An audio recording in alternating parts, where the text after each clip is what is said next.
Yo. The Battlefield games are always at the edge of graphical fidelity, and one of the games in the franchise, Battlefield 1, in my opinion, is the best in the series. Battlefield 1 came out 8 years ago. For reference, here are some other games that were released in the same year. Overwatch? No, not that one. They're actually the same game. Uncharted 4, Doom, Dark Souls 3, and Titanfall. Ah shit. You see, the whole point of this video was showing off how Battlefield 1 still looks really amazing, even today. But now I realize 2016 was just an amazing year for games, especially visually. Doesn't matter, just imagine I didn't make that point. I'ma gaslight you real quick, okay? That's a joke. You're too smart to be gaslit. There are videos on YouTube that have millions of views, and it's just gameplay with no HUD, no commentary, and just allowing the visual aesthetic of the game to speak for itself.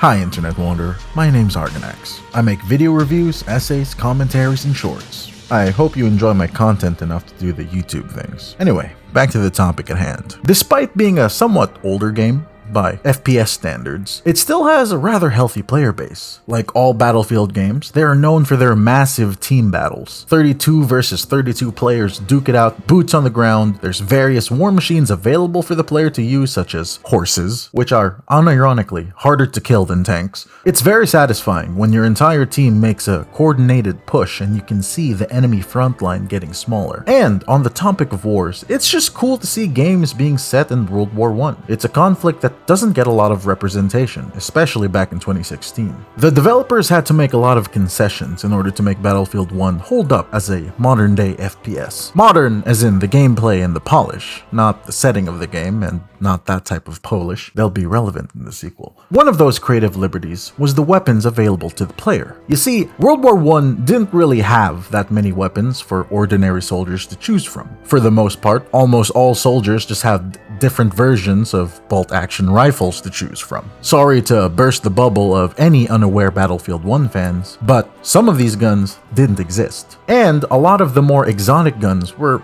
just really rare to find, such as this German SMG. A lot of the guns were also just prototypes that only had one model ever made, and a lot of them were just conceptual weapons that never saw the light of day. Take for example, the Annihilator. This thing would eventually become the well-known Tommy gun, or the Thompson. This did not exist back in World War I, but fuck it, the developers needed more guns to add, and whatever, it's cool. It's got a cool name, so be it, it's in the game now. And it shreds. Look at this shit.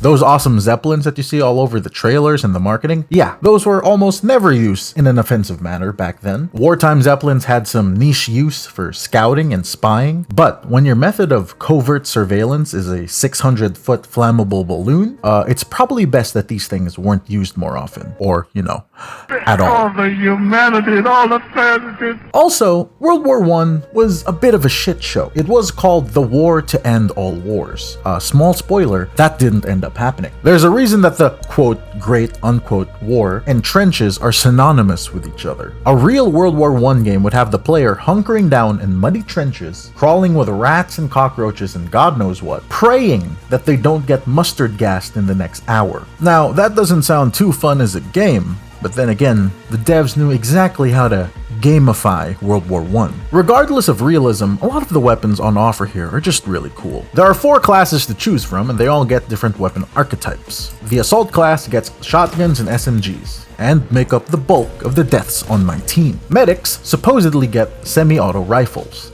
Not that I would know, I don't play them, and neither does anyone else. Supports get light machine guns, and if this was realistic, those things would weigh more than they do.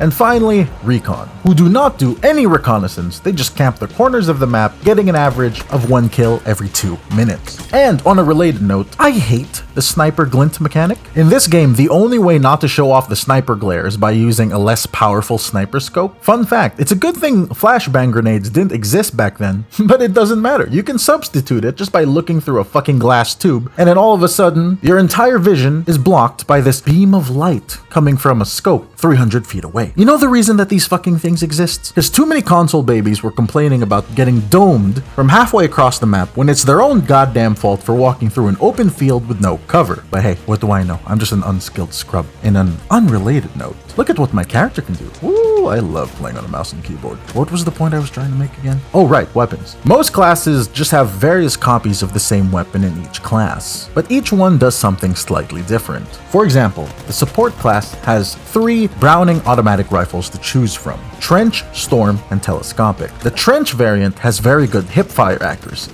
The Storm variant has less overall recoil, and the Telescopic just has a bipod and a scope, good for sniping. Wouldn't really make sense to add attachments to a World War I game, despite what Call of Duty would try to tell you, even though that's World War II, but that doesn't matter. Something I want to praise the game for that I haven't seen anyone else do is the user interface and the HUD. They went for this minimalistic, sleek design, just basic white with thin lines. It's very clean. Some might call it bland, but I think that this was a deliberate decision to make the game look as modern as possible. If this was handled a little differently, I could have seen them using something like a mud-covered canvas sheet for the main menu, and all the text in the game would be in Times New Roman, font size 11, bold, and italicized. The developers knew that this is a first-person shooter made in the modern day and did everything that they could to say that the only thing in this game that's old is the in-game time period itself. And your mom. The remix of the Seven Nation Army song that they use in all of their promotional material is really good. I still listen to it today, despite the dubstep influence. You know, funk is like the dubstep of today, now that I think about it.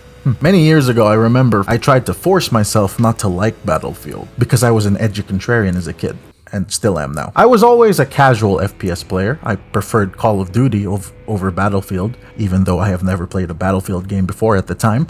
And my favorite Call of Duty games were Call of Duty 4. And then, fast forward a few years, 2011 came around, and I saw the 2 big FPSs at the time was Call of Duty Modern Warfare 3 and Battlefield 3. I had a friend who was a hardcore FPS gamer, and he kept saying how Battlefield 3 looked better. And even though I didn't say it at the time, I agreed. Battlefield games always look better. And this trend would continue as the years go by. Next up, we had Battlefield 4. And what did Call of Duty have?